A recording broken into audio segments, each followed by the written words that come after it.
Hello everyone. Today we are going to do that how the respiratory system, it interacts with the other systems of the body. The chapter is 6 and the unit is 3 and the course name is Systems of the Human Body and Their Functions. So let's move to the next slide. So now here we are going to learn that how respiratory system interacts with the other organ systems of the body. First of all, let's see how it interacts with the digestive system. So if you can recall, pharynx is the part of digestive system as well as respiratory system, and the pharynx serves as a passageway for both air and food, right? This is one interaction. Another one is we take in oxygen through nose, right, which is the part of respiratory system. Now the cellular respiration, this oxygen is very important.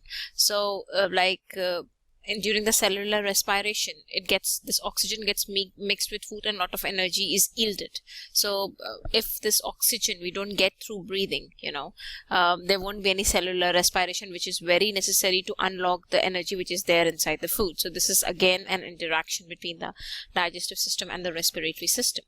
Now if we see how our respiratory system interacts with the nervous system, the brain stem, it regulates our breathing. Okay.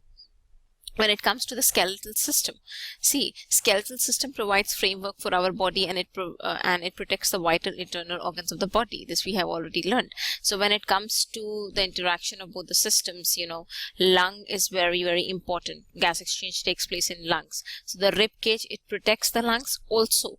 The rib cage expands to help move air into the lungs. Now when it comes to the endocrine system, okay, hormones can contribute to asthma attacks. See, hormones are there, right? And it controls every system of the body in some or other way. Okay. Now, integumentary system, when it comes to that, cells lining the nostrils produce mucus that keeps the nearby tissues from drying out.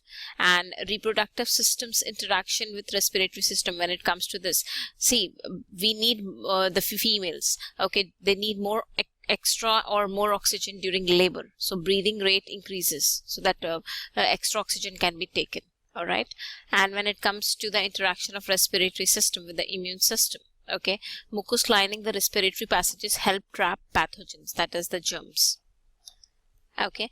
The respiratory system removes the waste gas carbon dioxide from the body. If you can recall, our respiratory system, or not respiratory system exactly, here they're talking about lungs. Lungs, they are the secondary excretory organs.